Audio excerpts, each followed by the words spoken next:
Buenos días a todos, muy buenos días.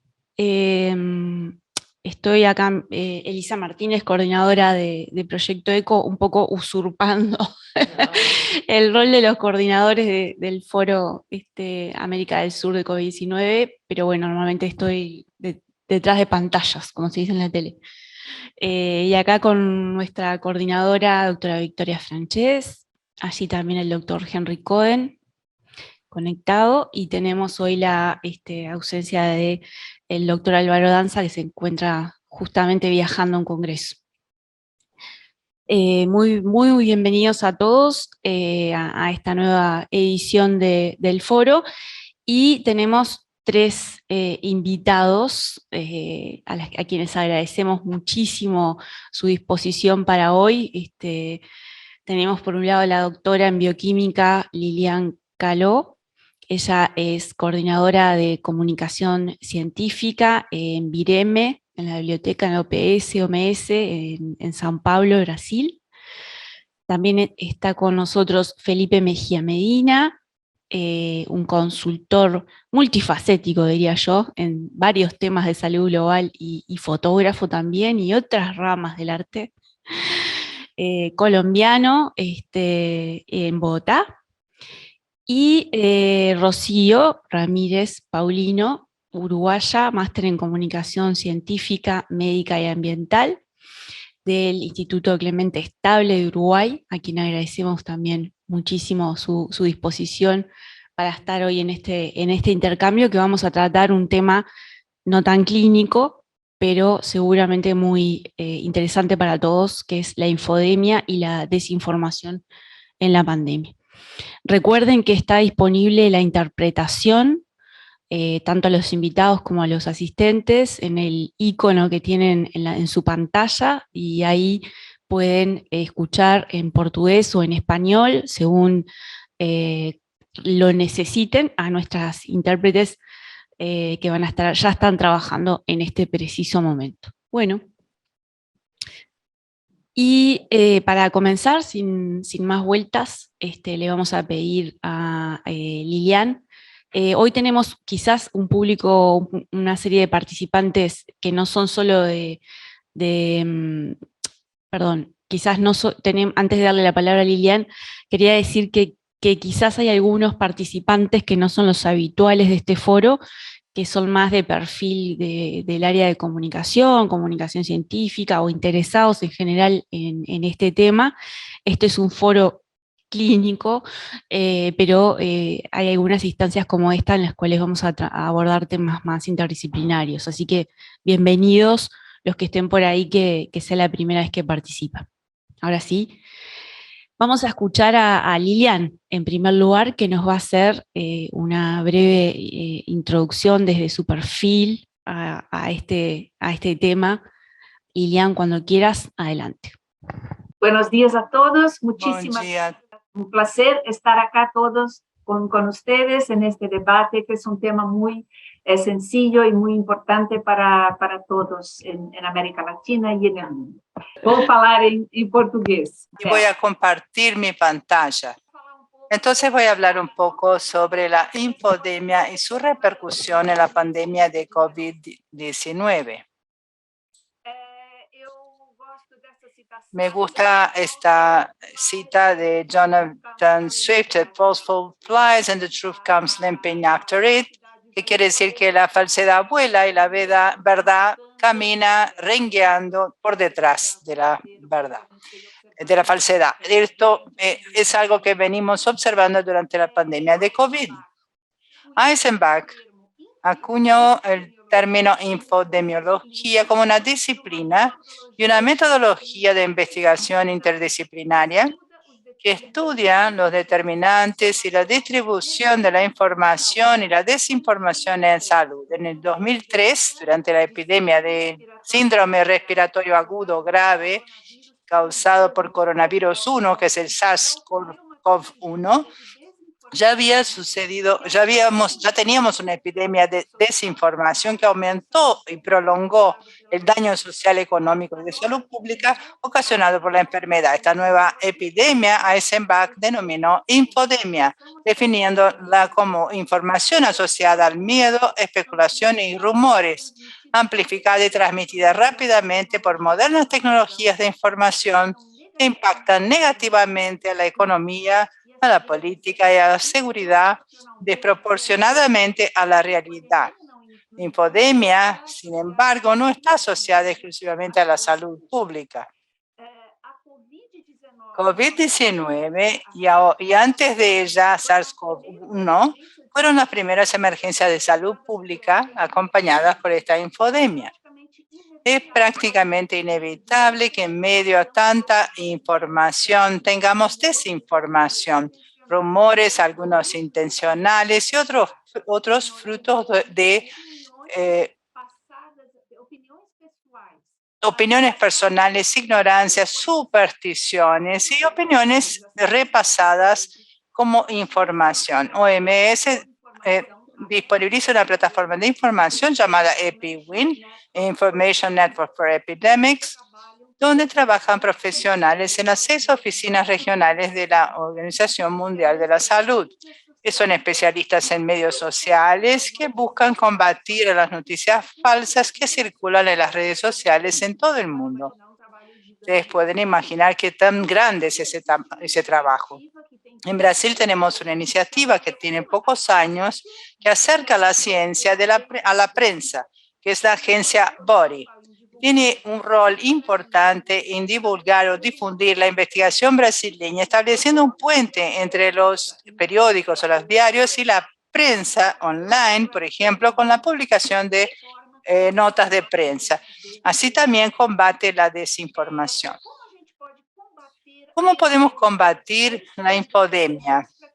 Este diagrama muestra que existen acciones de gobierno e instituciones públicas de salud, ministerios de salud, organizaciones como EMS, como OPS, secretarías de salud, la detección a través de software de la información falsa, una mayor interacción entre la ciencia y los medios, y podemos ver que esto es esencial, es lo que más ayuda, a llevar a la ciencia hacia más cerca de la sociedad. La corrección de la información falsa, como hace ese grupo de OMS, la verificación completa del contenido y la creación de contenido confiable.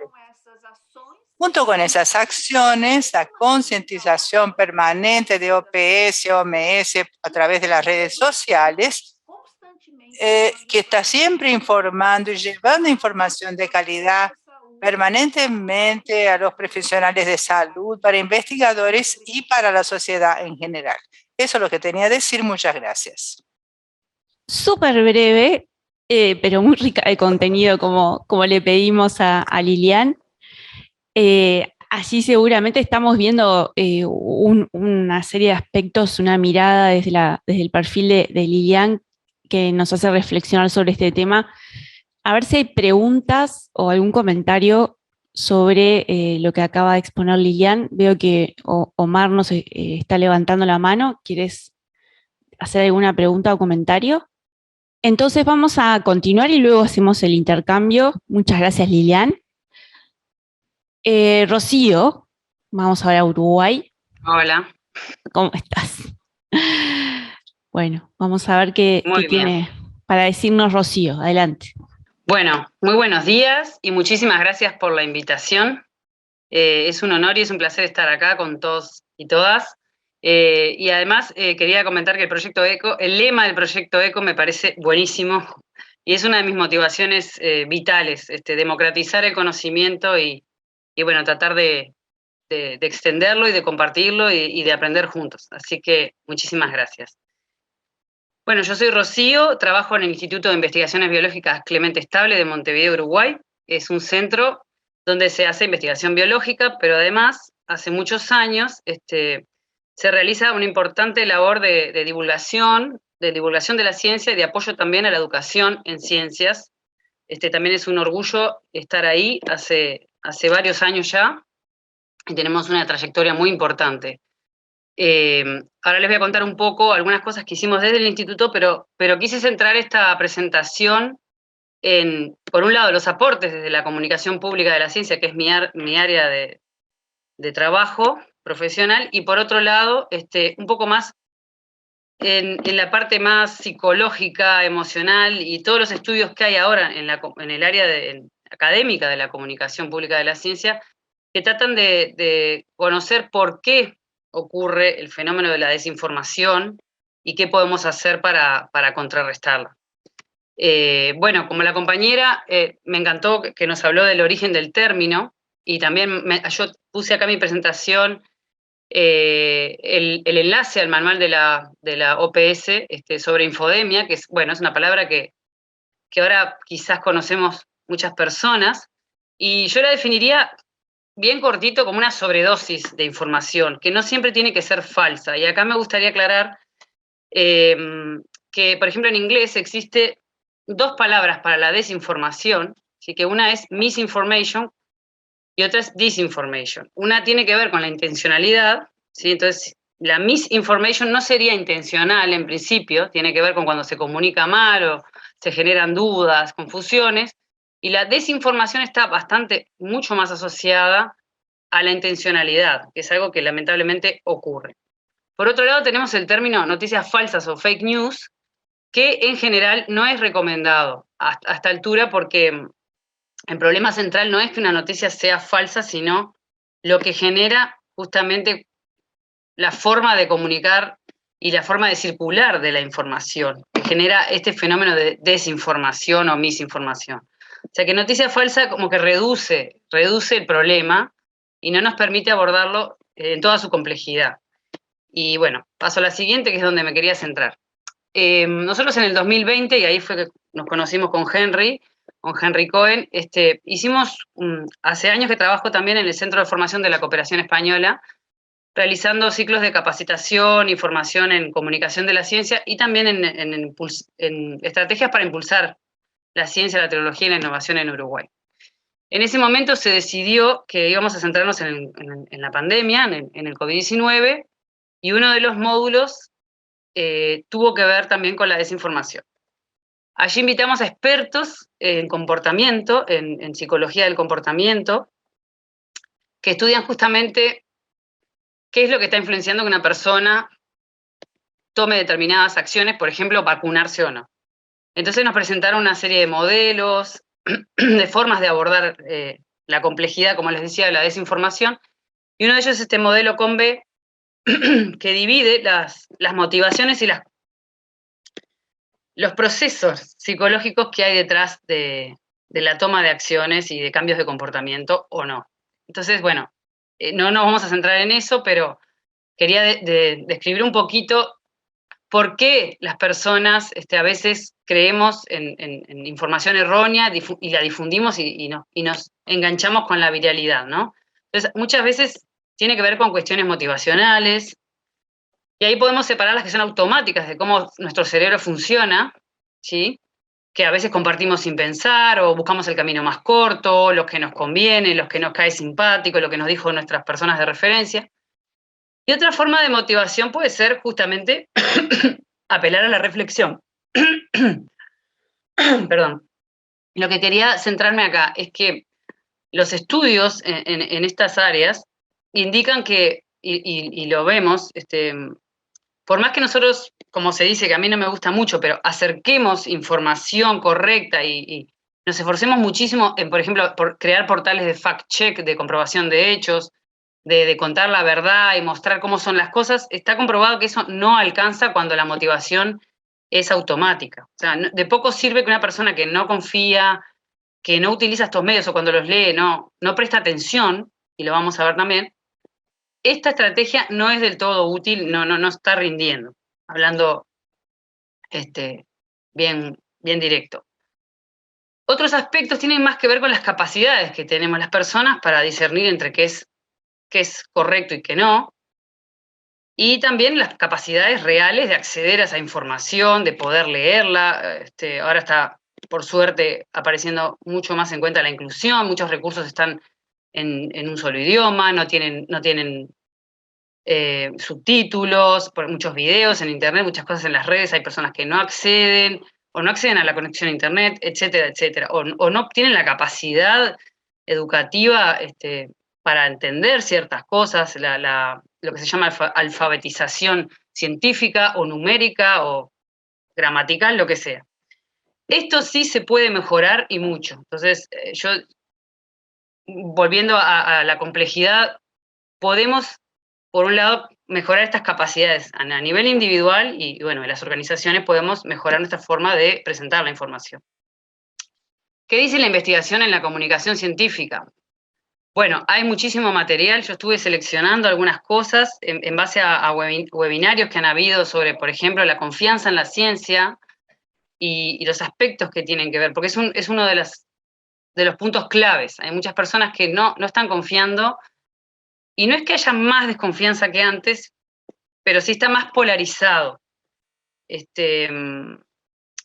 Y quizás sí hay como una crisis de confiabilidad en algunos ámbitos que no siempre se correlaciona con el nivel educativo o con cómo está presentada la información, como les contaba. Entonces, por un lado, uno de los estudios que me pareció interesante de la Universidad de Wisconsin-Madison, que hay un área muy fuerte de investigación en comunicación científica, muestra, por ejemplo, eso, que una de las cosas claves para que una persona pueda detectar exactitudes tiene que ver con varios factores y tiene que ver con su habilidad. Entonces, podríamos mejorar esas habilidades, que no es fácil. Otros autores buscan justamente que las personas centren su atención, cómo mejorar la atención de esas personas. Y ahí es lo que pasa con la infodemia. Un tercer estudio, que es el que más me interesó, me llamó la atención, habla que cuanto más información consumimos, menos capacidad tenemos para discriminar si es falsa o no, o si es fiable o no. Y ahí viene lo de la infodemia que les decía. Entonces, tenemos que tratar de mejorar la habilidad de las personas, quizás, en general, y la nuestra también, para presentar la información. No sé si estoy siendo clara, cualquier cosa, ningún problema, me interrumpen, me preguntan, comentan, yo agradecida. Estos estudios que les puse en la presentación, después los podemos compartir, si les parece, tienen el enlace, hay muchos más, estoy a las órdenes, puse solamente 3 y unas conclusiones para no alargarme mucho. Entonces, posibles soluciones. Bueno, resumiendo este tema que es muy complejo y largo, digamos, de analizar, existen muchas normas, ¿sí? Existen hábitos y sobre todo el contexto en el que una persona, un grupo, se mueve, que es lo que más afecta su forma de consumir la información y su confianza y su comportamiento luego para actuar y para difundir o para actuar en su vida. Una de las cosas que vimos en el laboratorio el año pasado con comunicadores de la ciencia, expertos también en estos temas, es que lo más importante es el contexto cuando vamos a comunicar. Entonces, apelando a que podemos desarrollar soluciones entre todos, es que hice esta parte de la presentación. También tenemos sitios donde la OMS también tiene un sitio especial para trabajar en torno a esto, pero yo les propongo trabajar en conjunto, también teniendo en cuenta que las instituciones, y eso es lo que me toca personalmente, podemos jugar un rol clave en la desinformación. ¿Por qué? Trabajando en conjunto. ¿Y por qué? Porque la confianza en las instituciones está siendo cada vez mayor y no en un vocero o una vocera. ¿Sí? O sea, a veces pasa que también hay influencers de la comunicación de la ciencia que pueden ser muy buenos y muy positivos, pero también pueden ser dañinos. Entonces, me parece que apelar a las instituciones como lugares de confianza donde hay un consenso, al igual que se construye la ciencia en consenso, que es verdadero, que es aceptado y que no, en la comunicación también podemos decir, esto es la voz de una institución donde trabajan un montón de personas. Presentar mejor la información, incentivar la atención con respecto a lo que les decía antes, y crear mensajes en base a al contexto de las personas. ¿Sí? Esos serían como los 3 aspectos claves a trabajar entre todas y todos. Entonces, les muestro, ya para ir terminando, algunas conclusiones de ese laboratorio, que lo hicimos, teníamos una persona que iba haciendo infografías en el momento. Una de las cosas que más, de las grandes conclusiones a las que llegamos es eso. Hay que pensar en el contexto de las personas e incluirlas en el proceso de creación de estos mensajes. Eso sería lo ideal. Conocer primero el contexto para después crear mensajes. Integrarnos, trabajar en conjunto, comunicadores, comunicadoras e instituciones, trabajar en forma interdisciplinaria, algo que en el instituto lo hicimos en la pandemia y resultó muy positivo.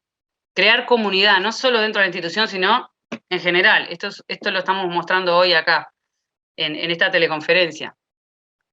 Y bueno, por otro lado, eso, también ser flexibles y adaptarnos, porque si nos ponemos, cuando tenemos una persona que negacionista o está actuando de una forma que nos parece que es inadecuada, lo primero que tenemos que hacer es desestructurar esas audiencias, no tratar por ejemplo, a una persona que no cree, que no se quiere vacunar. Bueno, tratar de entenderla, preguntarle por qué, generar confianza, flexibilizar nuestra aproximación y adaptarnos a la situación de esas personas, esos grupos y demás.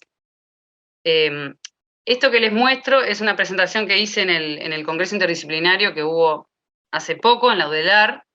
También les enlacé y tiene que ver con lo que hicimos en el instituto, pero supongo que ya no tengo tiempo. Así que cualquier cosa lo vemos en el intercambio. Muchas gracias. Excelente, Rocío. Rocío,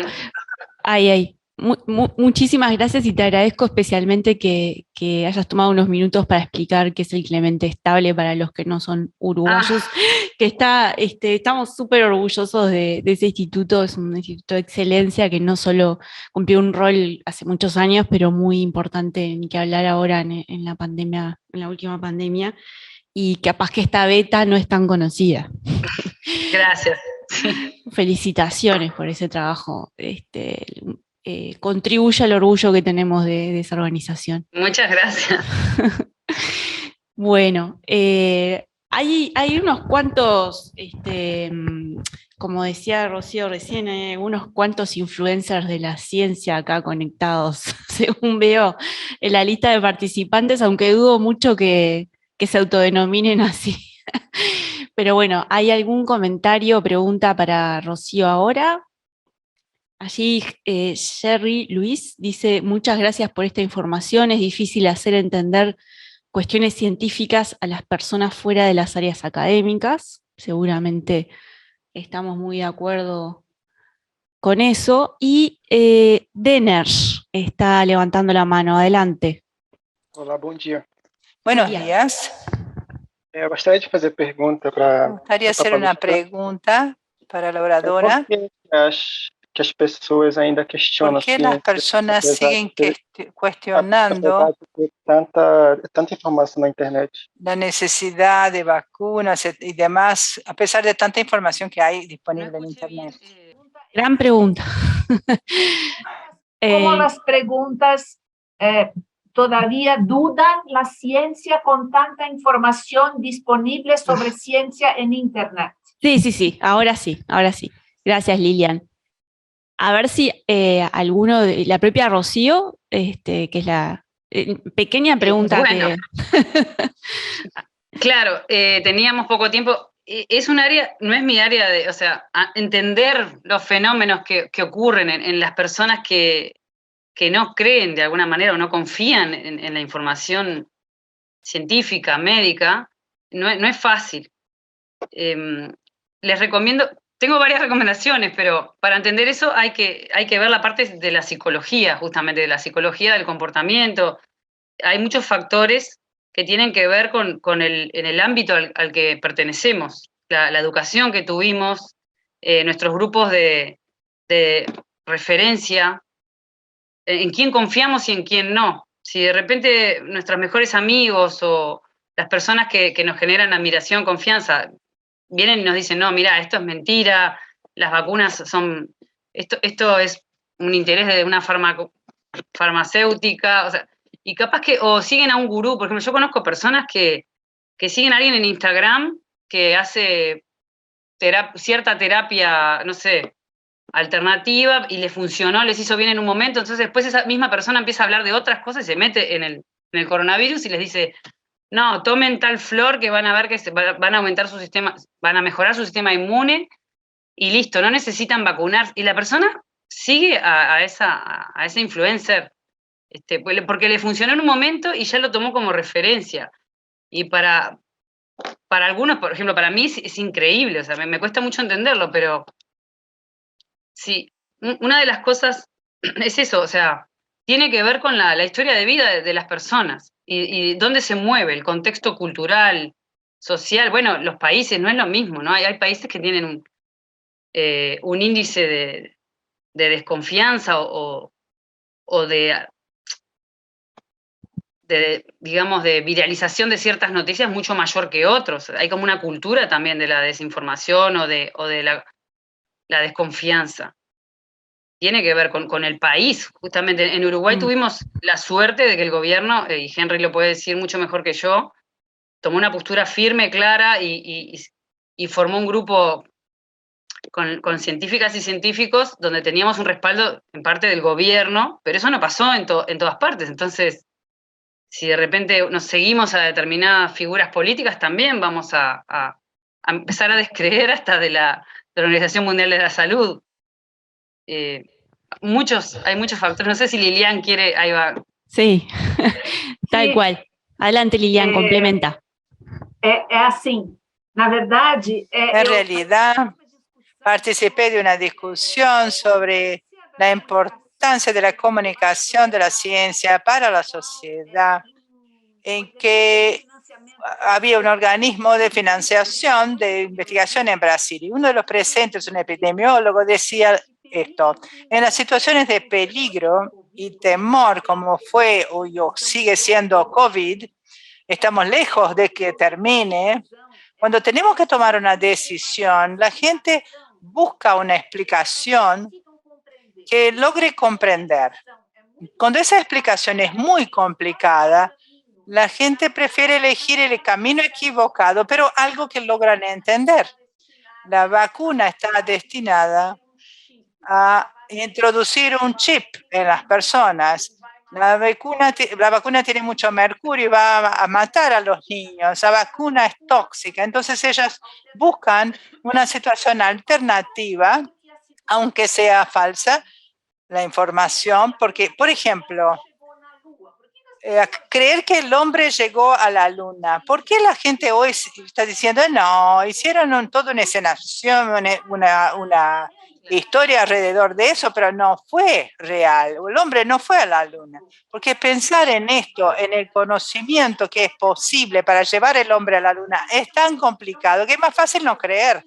Yo recuerdo de los grandes divulgadores de ciencia, de Richard Feynman, de Carl Sagan, que decían, yo devoraba sus libros cuando era adolescente y ellos decían, para que uno pueda convencer a la gente a creer en la ciencia, no es suficiente yo, Carl Sagan, que sea sensacional y listo. No, hay que mostrar a la población cómo se hace el descubrimiento científico. Hay que democratizar el conocimiento científico desde una punta hacia la otra. ¿Cómo llegamos a hacer el descubrimiento? Si uno no democratiza a través de museos, de exposiciones, de empezar muy temprano ese conocimiento, difundiendo ese conocimiento en las escuelas, no sirve llegar a un adulto y decir, nosotros llevamos el hombre a la luna. No va a creer. La democratización, por ejemplo, las ferias de ciencia que los niños tienen en las escuelas, cualquier actividad que acerque el ciudadano común a la ciencia.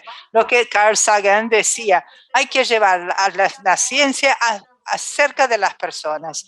Ahora estamos tratando de hacer eso, publicar en los periódicos, en los diarios, los resultados de investigaciones que publicamos en revistas científicas para que dejemos de publicar solamente lo que se hizo en Nature, por ejemplo, porque el brasileño tiene que saber, el argentino, el uruguayo, el colombiano, el boliviano, todos tenemos que saber y conocer la investigación que se hace en sus países. publicadas en sus revistas científicas. Así empieza a conocer qué es lo que se hace y a sentir orgullo de la ciencia de su país y no solo en lo que se queda ahí en Science. Disculpen el entusiasmo. Al revés, agradecidos del entusiasmo. Y están contestando muy bien, porque claro, todos tratamos, lo primero es preguntarnos por qué pasa esto, claro, explicar el comportamiento humano es bastante complejo. Y también los que venimos de la comunicación sabemos que en realidad estamos familiarizados con la idea de que, bueno, no es la ciencia una materia ajena, ¿no? Esta interacción entre la construcción de las opiniones y creencias de las personas y cómo se relaciona con los medios y las redes sociales, pasa en todas las áreas y esas creencias previas o referencias articulan también en la ciencia y más en un tema que es extremadamente complejo, ¿no? Nos implica, como decía Lilian, mucho más esfuerzo a la audiencia para comprender que lo que podría ser otras temáticas, ¿no? Entonces se complejiza todo eso, ¿no?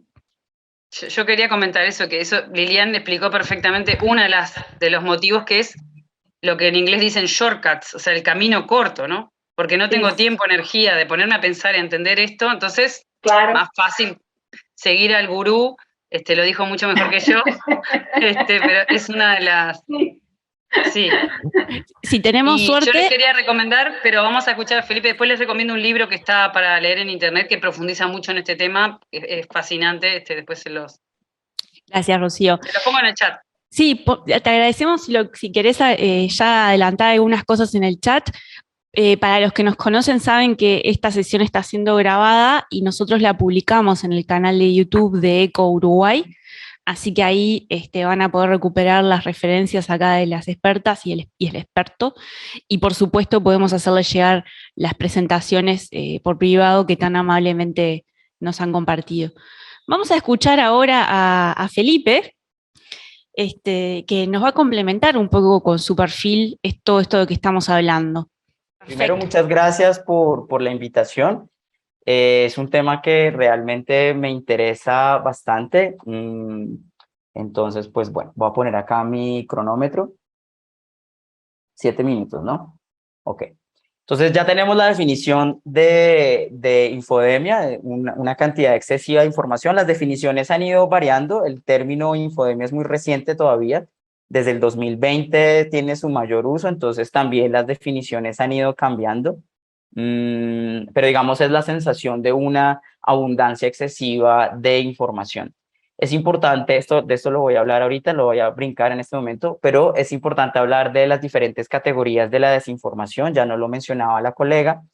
Uno puede hablar de ciertos tipos de desinformación, aunque esta gráfica no incluye una que para mí es muy importante y que tiene que ver con la pregunta que se hizo ahorita sobre la ciencia. Bueno, no hay traducción, entonces yo prefiero crear una traducción literal, la misinformación, que son estos errores no intencionales al compartir información, por ejemplo, cuando se malinterpreta el uso de una estadística y se comparte esa información en redes sociales. Son errores no intencionales donde hay falsedad, pero no hay intención de daño. Está la desinformación, que sí es información manipulada y fabricada, que tiene la intención de afectar, como las teorías de la conspiración o los rumores. Esa sí tiene una intención para dañar y tiene, digamos, está en la intersección de la falsedad. Y luego está la malinformación, que es abiertamente información creada para hacer daño, como los discursos del odio, por ejemplo. Entonces, estas clasificaciones esto también ha ido evolucionando mucho y la definición sobre todo de misinformation, que yo prefiero decirla como misinformación, pues las traducciones son un poco misteriosas ahí, pero misinformation es la que ha tenido como mayores cambios. No obstante, es importante señalar que existe también una infodemia de buena información. Hay un montón de enfoque alrededor de la mala información, de la información que se comparte de manera que reporta falsedad en su contenido, independiente de si hay intención o no de daño, pero también hay una infodemia de buena información. ¿Por qué? Ya se los voy a mostrar, pero hubo un exceso de producción científica, de artículos, de fact sheets, de hojas informativas, de etcétera, etcétera, que dificulta mucho el procesamiento de la información por más buena que sea. Eso es a lo que se le llama la infoxicación, una intoxicación de información. Entonces tuvimos infoxicación de buena información y tuvimos infoxicación de mala información. Esto responde a una caracterización que es lo del Big Data o datos masivos, y es que actualmente tenemos una gran cantidad de datos, hay un volumen muy alto de datos que se produce a una gran rapidez, hay una gran velocidad de producción, la variedad de los formatos es muchísima, entonces tenemos videos, audios, texto libre, imágenes de todos los formatos posibles. La veracidad varía, hay información falsa, información no falsa, hay información que siendo verdadera se usa de manera inadecuada y se convierte en falsa, entonces hay un montón de grises en cuanto a veracidad. Está la variabilidad, que es la consistencia de los datos, que también ha ido cambiando, porque no todos los sistemas de información responden a datos que son estructurados, sino que la mayor cantidad son datos no estructurados. De hecho, alrededor del 80% son datos no estructurados, entonces la consistencia fácilmente se ve afectada por ello, y hay también un asunto de valor, que es la correspondencia entre los datos que yo tengo y lo que quiero hacer con ellos. Entonces, estas características que son propias del Big Data aplican muy bien a la infodemia. ¿Por qué se presenta la infodemia? Entre otras cosas, hay unos determinantes, y es que pues, el acceso a la telefonía móvil con acceso a Internet ha aumentado radicalmente. También ha aumentado radicalmente el uso de redes sociales, y cada vez surge una que reemplaza a la anterior. Entonces, primero fue Facebook y luego tuvimos Instagram y ahora tenemos TikTok, y también hay otras redes sociales que son de difícil penetrancia, como son WhatsApp. Por WhatsApp circula muchísima información, pero no hay un mecanismo sencillo ni para los creadores de la plataforma ni para organizaciones que intenten luchar contra los problemas de la infodemia, cómo acceder a mensajeros instantáneos donde circula tanta información. Y además hay un software de creación y manipulación de contenido que cada vez se hace más fácil. Photoshop parecía para los grandes especialistas, pero ahora hay apps que hacen cosas muy similares a Photoshop, que editan videos, que crean imágenes de cuerpo como que parece que es ese personaje, el presidente de tal país que está hablando, y realmente fue creado en un computador. ¿Cuáles son los problemas? Que dificulta la toma de decisiones, tanto para las personas como para los tomadores de decisiones y hasta para las grandes instituciones. Es difícil tomar decisiones cuando hay tanta información, incluso cuando hay buena información. El exceso de información crea ansiedad, o hay indicadores que aumenta la ansiedad y la depresión, pues porque es difícil tomar decisiones y uno no sabe realmente hacia dónde ir. Y además las redes sociales lo van guiando a uno según los clics que uno va haciendo. Entonces, le van sesgando la información a la cual tiene acceso. Afecta efectivamente los procesos decisorios, y además se presenta una situación donde no hay ningún control de calidad, entre otras porque el flujo de información es tanto que ejercer control de calidad es difícil. ¿Qué se puede hacer para luchar? Ya no lo comentaban las compañeras, esto hace parte del fact sheet que trabajamos con la OPS hace ya 2 años. Una de esas es confiar en las instituciones de confianza, en este caso la Organización Mundial de la Salud, la OPS, las páginas web de los ministerios de los países en los que uno está. Esas son buenas fuentes de información. Reconocer los datos científicos es muy importante, porque también hay que saber leer la ciencia, evitar noticias falsas. Acá vemos una gran cantidad de indicaciones, como corroborar la fuente, seguir aprendiendo. Yo diría que hay una cosa muy importante que apunta a lo que estábamos discutiendo sobre la ciencia, y es también entender el proceso sobre el cual funciona el método científico. Y es que el método científico, no, o sea, una publicación científica no quiere decir que esa sea la verdad absoluta y revelada. De hecho, cambia. Si ustedes recuerdan, las indicaciones de uso de tapabocas también fueron evolucionando, y de hecho el producto cloroquina salió publicado en una revista científica revisada por pares. Luego fue que ya con más evidencia fue que se tomó la decisión que eso no era correcto. Entonces, incluso si uno puede hacer revisiones sistemáticas y darse cuenta que no, aquí me sonó la alarma. y darse cuenta que la información también cambia, entonces la ciencia también cambia, la ciencia no, y estamos hablando de situaciones que sí son, por ejemplo, lo que pasó con el coronavirus, que es algo que de repente estalla, quizás no hay evidencia científica publicada sobre la cual hacer una revisión sistemática, entonces en esas situaciones, ¿cómo hacemos? Por ejemplo, con la variabilidad de la mortalidad de los casos de COVID o de cualquier otra enfermedad que es novedosa, pues todavía no hay artículos científicos sobre los cuales compartir, sobre los cuales hacer comunicación científica, y entonces ahí es donde se empieza a minar un poco la confianza en contra de la ciencia. Y les quería mostrar esto simplemente un momentico. Les quería mostrar que solamente, miren, 2020, 2021 y 2022 salieron 93.000 artículos con la palabra COVID, científicos en revistas revisadas por pares, ¿no? 139.000 en el 2021 y 81.000 en el 2022 para tomar decisiones ágiles, que es lo que la población espera alrededor de la ciencia. Es muy difícil procesar esta cantidad de información. Vemos aquí en las tendencias de Google que el interés hacia la infodemia, por lo menos frente al término, ha ido disminuyendo. Vemos que el mayor pico fue cuando estalló precisamente la pandemia. Vemos que en español la palabra infodemia, que es la que se ve rojo, tuvo un pico muy altísimo en enero del 2022. Si ustedes lo observan acá en los países de habla hispana, claro, porque infodemia también se escribe así en italiano, pero nos damos cuenta que esto responde, esta es la curva de casos de COVID, que esto responde al pico más alto de casos diarios de COVID en Italia. Entonces hay una correspondencia entre el aumento de casos, en este caso, y el aumento del interés alrededor de la infodemia. Finalmente, para mostrarles también pues, el aumento en el interés de búsquedas alrededor de la viruela del mono, pues hay un gran pico en mayo que vemos que en julio otra vez va aumentando. Sin embargo, todavía no vemos una correspondencia entre lo asociado con la viruela del mono y con la búsqueda de las palabras de infodemia.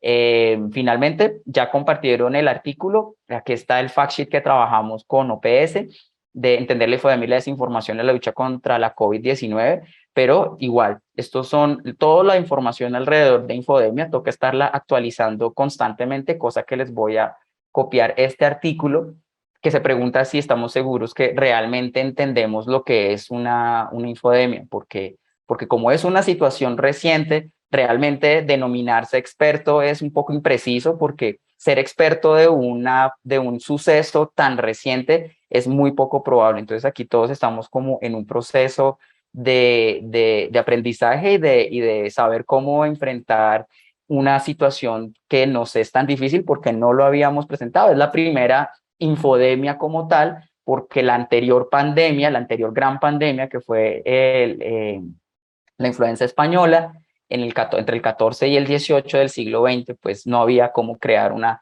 infodemia de tal magnitud. Y ya con eso termino. Muchas gracias, me excedí 2 minutos, pero quería mostrarles esas gráficas. Absolutamente disculpado, Felipe. Muy interesante, muchísimas gracias. Como se dice actualmente, es la primera pandemia transmitida en directo que tiene la humanidad y todavía estamos tratando de entender qué es lo que nos pasó, ¿no? Las dos grandes preguntas que acá nuestros brillantes invitados están tratando de ayudarnos a responder es, bueno, ¿por qué nos pasa esto y qué podemos hacer para superarlo, ¿no? Y bueno, las respuestas no son fáciles, pero nos han resumido muy bien una cantidad de recomendaciones. Nos quedan algunos minutos y seguramente aprovechémoslos para hacerles más preguntas o más comentarios. Victoria. La verdad que es súper interesante todo lo que han aportado y nos sirve desde el otro lado, digamos, como científicos, tratar de modificar también cómo comunicamos, qué tenemos que comunicar con mensajes breves, certeros, ¿sí? Esto de que nos hemos animado bastante más a estar en redes sociales, ¿sí? O las organizaciones han salido también a redes sociales a llevar la información, bueno, a donde lee la gente, con todos los riesgos que eso conlleva también. Hemos hablado un poco de los científicos, por decirlo de alguna forma, cómo tenemos que comunicar con estos mensajes y demás. Ahora, ¿qué rol tiene la prensa en esta situación? Muchas veces, ahora, por ejemplo, con la viruela símica, acabamos de tener el primer caso en Uruguay y suenan los teléfonos de los pocos infectólogos que vemos en Uruguay con, bueno, noticias sobre la viruela. ¿Cuáles son las oportunidades que tenemos ahora? ¿Qué hemos aprendido en realidad con COVID-19 para poder comunicar mejor? ¿Y qué rol tiene la prensa también en esta infodemia y en esta demanda brutal, que muchas veces parecemos los infectólogos como los jinetes del apocalipsis, digamos, cada vez que surge o una variante de COVID, o un nuevo problema de COVID, o nuevas infecciones? ¿Qué rol tiene la prensa y cómo debe comunicar las cosas? ¡Wow! ¡Qué pregunta! A ver, valiente. No sé si Lilian quiere. Hay varios puntos acá, yo me animaría a decir. Primero quiero decir algo, nobleza obliga. Alguien preguntó en el chat cómo acercar, que a mí, repito, no me gusta mucho esa palabra porque creo que está bueno enfatizar en que la ciencia en realidad ya está en todas partes y nosotros no estamos en un pedestal o no estamos en una burbuja y tenemos que acercarnos, sino que tenemos que construir entre todos y trabajar en conjunto. Pero creo que la mejor forma de combatir la desinformación y de que bajar la curva de la infodemia, es generar cultura científica. Como decía la compañera Lilian, trabajar desde la infancia y con las personas mayores, con nuestros colegas, en que la ciencia y la forma en que se construye el conocimiento, los procesos que también hablaba Felipe, sean algo que podamos conocer todos y disfrutar incluso, que veamos la maravilla, que veamos que es una construcción humana increíble que nos permite, por ejemplo, tener una vacuna que salvó vidas y que las vacunas siguen salvando vidas. Entonces, eso desde la maravilla de los fenómenos naturales a la maravilla de cómo se construye el conocimiento y el consenso científico, creo que es ese trabajo de hormiguita que parece que al principio no da resultados, pero seguro que los da. Y capaz que la otra pregunta se la dejo a Felipe, así no hablo solo yo. La de cómo deberían comunicarse estos temas. Adelante, Felipe. Perdón, yo pienso que es muy importante también preguntarse a qué se le llama la prensa. La prensa o los medios de comunicación es una terminología pre-redes sociales. Las redes sociales en gran medida y muchos comunicadores, grandes comunicadores de información, no hacen parte de los grandes medios de comunicación. Fíjense lo que pasó con este podcaster que decía que un tiroteo masivo que hubo en Estados Unidos no existió. Lo demandaron sus familias en Estados Unidos y él tuvo que pagar $50 millones. Entonces, la pregunta habría que extenderla es más que sobre la prensa o sobre propiamente los medios de comunicación, es qué hacemos con los intermediarios, en este caso Facebook, Instagram, TikTok, que tienen y deben tener una responsabilidad a la hora de la transmisión de la información. Eso por un lado. Por el otro lado, sí creo que es muy importante que hay que educar desde muy niños a las personas sobre lo que significa la ciencia y sobre todo, porque a mí sí me gusta subrayar eso, es que la ciencia, el método científico sí está, pero la ciencia no toda está. Por eso, porque la ciencia se construye sobre su propia evidencia. La ciencia es la acumulación de aquello que es más probable. Siempre puede salir un artículo, siempre puede salir otro estudio que diga que todo lo anterior no es. Esa es la construcción fundamental del método científico. Y ese es uno de los grandes, curiosamente, riesgos de la ciencia, porque lo que queremos los seres humanos es certeza absoluta. Entonces, si un científico sale diciendo lo más probable es que nosotros creemos con la evidencia que tenemos, qué es lo que sucede en eventos novedosos, como sucedió con el COVID-19, porque antes no había SARS-CoV-2, por supuesto que eso afecta la confianza que las personas tienen sobre la ciencia, pero en gran medida eso surge que no se tiene conocimiento sobre cómo funciona el método científico. Porque así funciona el recabar la ciencia y eso es lo que ha golpeado. Por otro lado, yo le recomendaría un gran libro que es Simulacra y Simulacrum de Baudrillard, el filósofo, donde él nos habla que pues ya la realidad que tenemos ahora, vivimos en una hiperrealidad que no está conectada a una realidad. Entonces la ciencia tiene verdades que compiten con ella y que muchas veces le ganan. Entonces los científicos además tienen que darse cuenta, y los comunicadores de la ciencia, cuáles son esas verdades con las cuales se están compitiendo, y como nos han enseñado los científicos del conocimiento, que no es tan fácil modificar los comportamientos de las personas cuando están ya demasiado condicionados por muchos años. Incluso nosotros, los profesionales de la salud, que sabemos los grandes problemas que son comer mucha carne, comer muchos productos procesados, y tenemos toda la comunicación de la ciencia, y sin embargo comemos carne, comemos productos procesados, andamos en automóvil. Entonces, no es tan fácil realmente hacer esa comunicación y verlo efectivo en el cambio de comportamiento. Volvemos al texto y el contexto que decía Rocío al inicio, ¿no? Y más se complica cuando esos intermediarios no son solo redes sociales o la prensa tradicional, sino a veces son emisores que son médicos, por ejemplo, y comunican posturas negacionistas, por ejemplo, ¿ah? Para mayor confusión de la población. Nos quedan unos minutos. ¿Quién más quiere echar leña al fuego? Leña, si echo leña, bueno. No lo apagamos, no. No nos propusimos apagarlo, así que adelante. Creo que hacemos otro. Y sí, imposible en una hora. Yo quería comentar que aunque gran parte del problema está en las redes sociales, como comentaba Felipe, sí es una responsabilidad importantísima, y creo que tienen que trabajar muchísimo más y puede rendir más los medios de comunicación y las periodistas, y para eso también necesitamos formar en estos temas a los periodistas, en cómo funciona la ciencia. No me gusta la palabra método, y esa es la leña que iba a echar al fuego.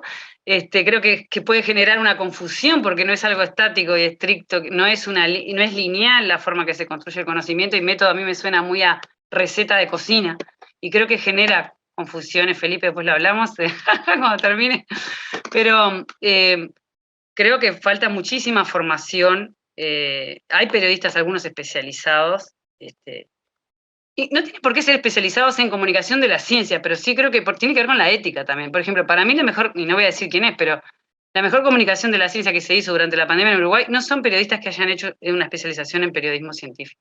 Simplemente son buenos periodistas. Quiero decir con esto que se preocupan en interactuar con los que saben, con los expertos, y entender cómo funciona la ciencia y comunicarlo cuando van a hablar del tema. Por ejemplo, lo que eran los preprints, ¿no? Los artículos científicos no estaban todavía revisados por pares, pero sí estaban circulando. Muchas veces se publicaban en los medios como una verdad, como dice Felipe, y no tenía el consenso científico, no tenía la aprobación, no tenía el proceso, parte de ese proceso de validación del conocimiento no estaba hecho. Entonces, de repente contaban lo que pasaba, pero decían, ojo que esto es una publicación que está en revisión. Por ejemplo, ¿no? Ese detallecito hace la diferencia. Por poner Totalmente de acuerdo, Rocío. A ver, ¿alguien más que quiera? Ya estamos en los últimos minutos. ¿Alguien más que quiera hacer un comentario? Yo quiero otra vez subrayar que me encanta lo que dijo Rocío, estoy súper de acuerdo también. Es que son como dos mundos aparte, ¿no? Los seres humanos queremos certeza absoluta, pero los científicos a lo más que pueden apuntar es a decir, lo más probable es que. Claro, y pero los científicos también quieren certeza. Esa contradicción como que está en el corazón de lo que los seres humanos queremos, un mundo determinista, completamente causa-efecto, pues ese mundo no existe. Esa es la vida que nosotros queremos. Los científicos son seres humanos. Claro, los científicos son seres humanos. ¿Cómo pueden prometer lo que no. La misma realidad no les deja? Eso es muy interesante. Mañana puede surgir una evidencia que contradice lo que sabemos hasta hoy día y cambia todo. Tal cual. Bueno, hemos llegado apenas a exponer algún a nivel de boceto el problema y algunos caminos de salida que aquí han sintetizado nuestros especialistas invitados, a quienes les agradecemos muchísimo. Nos dejaron una gran cantidad de recomendaciones allí en el chat para los que les interese profundizar en el tema. De ninguna manera nos proponíamos agotarlo aquí, simplemente lanzarlo para el intercambio. Seguramente este tema requiere muchísimo espacio de reflexión, Y decirles que, bueno, por el contacto privado de ECO nos pueden pedir el material de referencia. Vamos a poner ahora ahí el correo en el chat para que lo puedan consultar. Les recordamos a todos que seguimos en este foro las próximas sesiones el 22 de agosto, donde vamos a tratar algunos aspectos del post-COVID nuevamente. Y les agradecemos nuevamente a los invitados muchísimo este ratito que nos han dado tan jugoso. Les mandamos un cariñoso saludo a todos y nos encontramos en la próxima sesión. Muy bien, muchas gracias. Muchas gracias. Gracias, chao, adiós. Saludos Que a estén todos. bien.